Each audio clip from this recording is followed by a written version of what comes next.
اللهم صل على محمد وعلى آل محمد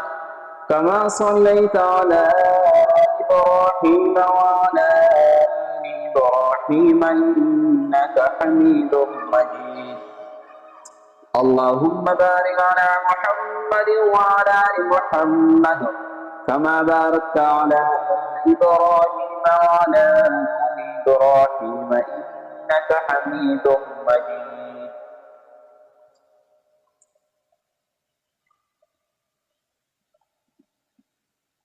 زما عزتمندو علم یو نور هدایت ته نننۍ موضوع زمون د علم په باره کې ده چې الله جل شانه علم ته او طالب العلم ته او کم کس او کم انسان چې کو نارینه دي او کو زنانه دي کم علم حاصلی الله جل شانه هغه انسان ته ډیر زیات وی فضیلت ورکړي زما عزتمندو علم یو نور هدایت ته چې دا انسان ته په کومه لار چې دا انسان رواني د هغه رهنمایي کوي دغه شان زما عزتمندو څومره انبیاء علیه السلام تسلیمات دنیا ته تشریف راوړی دی نو هغوی ځان سره د علم دانو دی دنیا ته راوړی دی اوس چې کومو خلکو د دغې پیغمبرانو سره په صحبت کې ناسته کړې ده او د هغوی فیض حاصل کړی دی نو هغوی د علم تر دې حده پورې را رسولی دی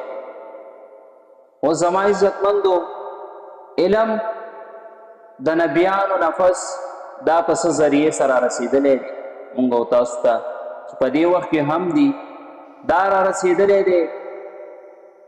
د مدرسو په ذریعې سره چې په دې وخت کې څومره مدارس دي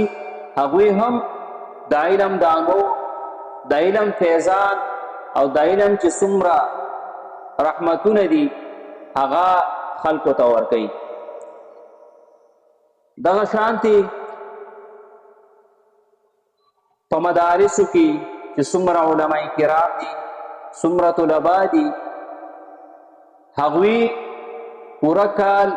کم ماشوم ورسره سبق وایي کم طالب سبق وایي دا د استاد سره هغوی پوره کال د دې دپاره محنت کوي چې دا ماشوم کامیاب شي او دا ماشوم د علم دا نور حاصل کی او دا بیا بل ته ورسوي حدیث مبارک کې راځي خیرکم من تعلم القرآن وعلمه چې د دې مصداق وګرځي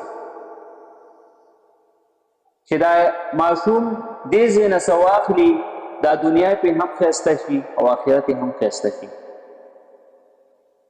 اوس زما عزتمندو د طالب العلم ډېر لوی شان دی ډېر لوی عظمت او ډېر لوی رفعت ورته الله جل شانه ورکړی دی الله جل شانه چې کوم انسان خوښ شي نو هغه خپل دین دپاره چوناو کي یعنی خپل دین دپاره هغه راوباسي ځکه چې الله جل شانه ته هغه خوښ شوی وي ذکر اللہ جل شانہ قرآن مجید کی فرمائی ثم اورثنا الكتاب الذين اصطفينا من عبادنا مطلب و مقصد دا دی اللہ جل شانہ وی چې څوک زما خوښ شي زه ورته د خپل کتاب نه علم ورکم په وراثت کې ورته علم ورکم او دا بندگان ما ته بیا ډېر زیات محبوب وي په نسبت د هغې چې کوم انسان علم نه حاصل دغه شان سفیان ثوری رحمت الله علیه باره کې راځي هغه فرمایي چې کوم طالب العلم هغه علم د ښه نیت دپاره کوي نیت یې ښه وي نو د دې طالب العلم نه په ټوله دنیا کې بل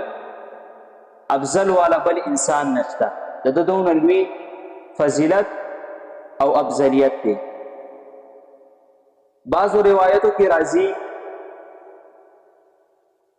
چې الله جل شانه د یو عام انسان نه خوشحاله شي، یعنی هغه داسې کار وکړي چې په هغې باندې الله جل شانه خوشحاله شي، نو الله رب العزت دله په جنت کې یو کور ورکړي. او چې کله الله جل شانه د طالب العلم نه خوشحاله شي، نو الله جل شانه ورته په جنت کې یو شهر آباد کی،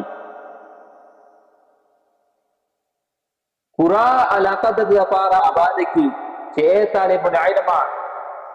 دا ستا دپاره دی، دې ته ستا راتګ دی. د دې د وجې نه د طالب العلم ډېر لوی فضیلت دی او ډېر لوی شرف ورته الله جل شانه حاصل کړی دی.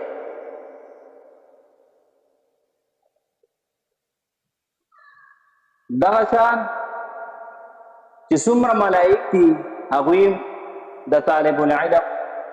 ډېر عزت کوي، ډېر اکرام یې کوي. کم طالب العلم چې د علم دپاره وځي او علم حاصلوي، نو فرشتې ورته خپلې وزرې ښوري، د هغوی د وزرې د لاندې دا طالب العلم رواني، نو دونه لوی فضیلت ورته حاصل دی